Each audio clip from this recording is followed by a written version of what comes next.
Hi friends, welcome to my channel cute bubbly cooking vlogs. ఇవాళ మన recipe ఏంటంటే టమాటా curry అండి.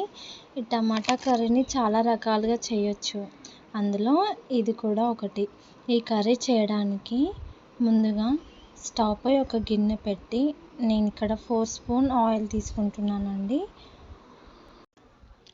ఆయిల్ వేడయ్యాక జీలకర్ర, ఆవాలు వేసి అవి కొంచెం చిటపటలాడాక సన్నగా తరిగిన ఉల్లిపాయలు, అలాగే పచ్చిమిర్చి వేసానండి. అలాగే చిటికెడు ఉప్పు కూడా వేస్తున్నాను. ఇలా ఉప్పు వేయడం వలన ఉల్లిపాయలు తొందరగా వేగుతాయి. దీంట్లోనే 3 వెల్లుల్లి రెబ్బలను కచ్చా పచ్చాగా దంచి వేసుకున్నానండి. ఈ వెల్లుల్లి రెబ్బలు వేసుకోవడం వలన ఎక్స్ట్రా టేస్ట్ యాడ్ అవుతుంది కర్రీకి. ఉల్లిపాయలు వేగాక దాంట్లో అల్లం వెల్లుల్లి పేస్ట్, అలాగే పసుపు వేసి 1 నిమిషం ఉంచి దాంట్లో ఇప్పుడు సన్నగా తరిగిన టమాటా ముక్కలు వేస్తున్నాను.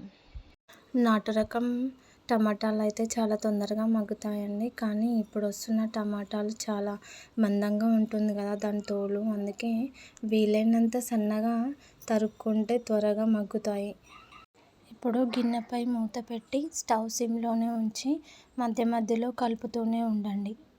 లేదంటే మూత పైన కొన్ని వాటర్ అలా వేస్తే అది ఆవిరికి కర్రీ త్వరగా మగ్గుతుంది, అలాగే కర్రీ మాడకుండా ఉంటుంది.